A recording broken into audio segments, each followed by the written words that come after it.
And what do I mean by the way that the self-perceived is beyond the user's control? Well, I illustrate this with a picture that I took in Shinjuku the last time I was here, September of last year.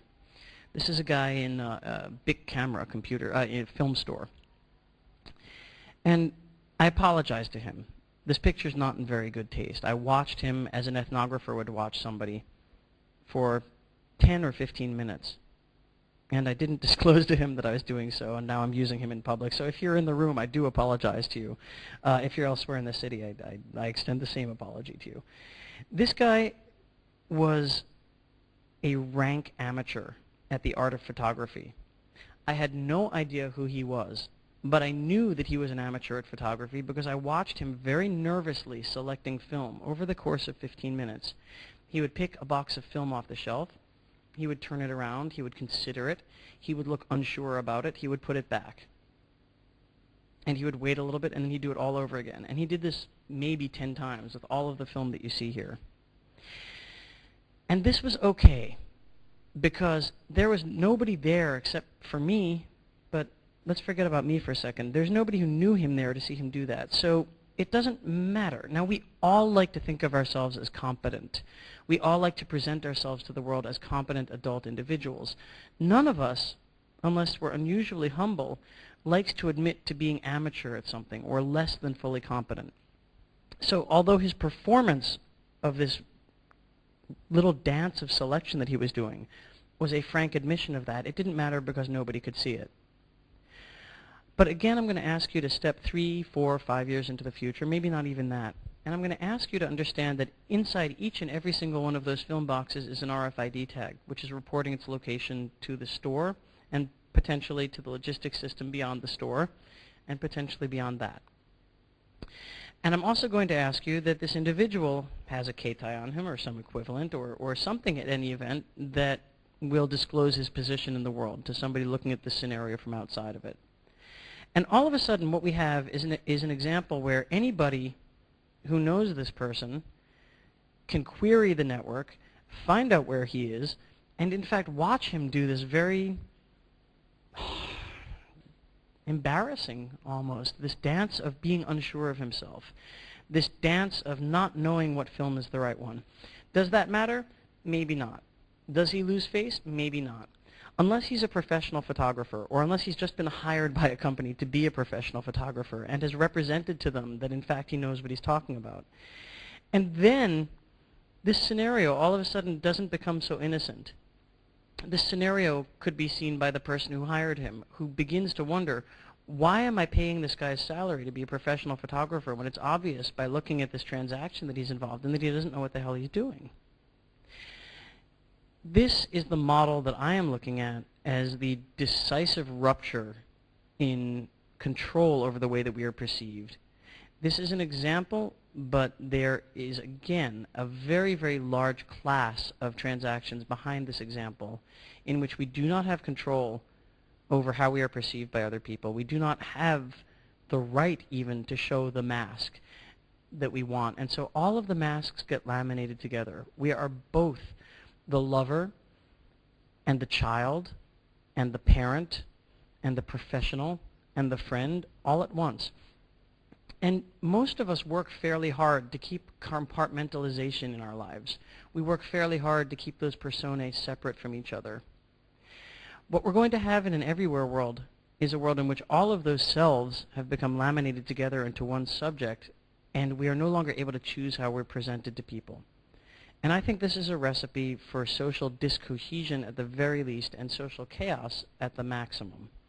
I don't think we're even remotely ready for it. I think we need to take extreme, exquisite care in our crafting of ubiquitous interfaces. I think, my personal opinion is that an Apple computer is just about the best designed informational artifact that is currently available, both from the hardware side and from the application and software side. And even so, it drives me crazy. Okay, it is a beautifully designed machine that still defaults far more often than it should. And if we take this same, if ubiquitous devices and services, if every single one of them in the world is designed as well as an Apple computer laptop, it's still going to be a nightmare all of the time. It's going to be intolerable. We need to take extreme care. We need to change the culture of technological development so that we can reliably produce experiences that are of a far higher level of sensitivity than we ever have before. And there's one real reason for this in my mind beyond all the ones that I've discussed, and that is that unlike ordinary computing, as we know, everywhere can be engaged even in the absence of an active conscious decision to do so. And there are three main ways I see this happening. The first is the case of inadvertency. I mean, we make mistakes all the time. I hit the wrong button. I hit the wrong button. I didn't mean to engage this system. I meant to do something else. So that instead of the setting on my Keitai which broadcast my location to only my 3 best friends, I set the button that broadcasts my location to everybody in the world. And all of a sudden my mother-in-law knows where I am. And my mother-in-law knows that I'm in a bar at 3 o'clock in the morning in the entertainment district. And she calls my wife and she says, "Ludia, you know, why is your husband walking around the entertainment district at 3 o'clock in the morning? Shouldn't he be at home?" Inadvertency, okay? Inadvertency happens. And when interfaces are poorly designed, the chances of inadvertency increase tremendously. But there's also the case of unknowingness. I didn't know. I wasn't aware that this system was there. I wasn't aware of its extent, of how far its domain of operation extended, of what kinds of information it could gather, of who owned that information and what they intended to do with it, and how they intended to transmit that information to somebody else. So this happens all the time, you know, when things have been distributed into physical space. This is exactly what Georgia Tech's system was all about, was that you could be located and not know that anything was acting on you. And it was intended to deliver convenience, which is one of the 2 major ways that ubiquitous systems are being sold to people. And we'll get into the other ways in a little bit. But this unknowingness, yes, it has a good side from the user experience. It's true. It doesn't continually interrupt people. It, in some sense, can be, certainly in the web model of things, in the current PC model of things, not knowing how the systems around us are actually operating is a very good thing. And I think for most people, most of the time, they will be okay with not knowing how the ubiquitous systems around them operate. But again, there are a great many circumstances under which I do want to know what kind of information is being collected, and so on. So we have inadvertency and unknowing. And the third, and possibly the politically most sensitive one to me, is unwillingness. I don't want to use this system. I've been compelled by simple expedience, by social convention, by my own exhaustion, or by the force of local regulation and law. I have been compelled by any or all of these things to accept the fact that I must engage this particular system at this moment in time. And here's an example of what I mean by that.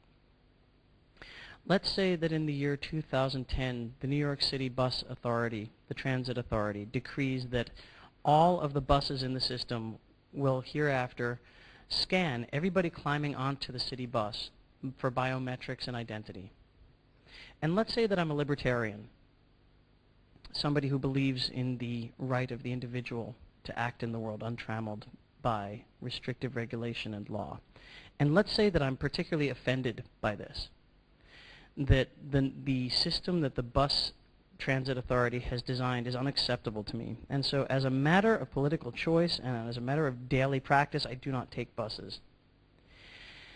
And then let's say that it's 2 o'clock in the morning in February and it's 3 degrees outside, and the person who is supposed to come pick me up has had an emergency and cannot pick me up from work, or my bicycle has been stolen, or for a variety of reasons. I am forced by expedience at that moment in time to enter the bus, to have myself scanned, to reveal my location, my whereabouts, my biometric identifiers. These are the 3 circumstances: inadvertency, unknowingness, and unwillingness, which between them subsume a lot of the human condition.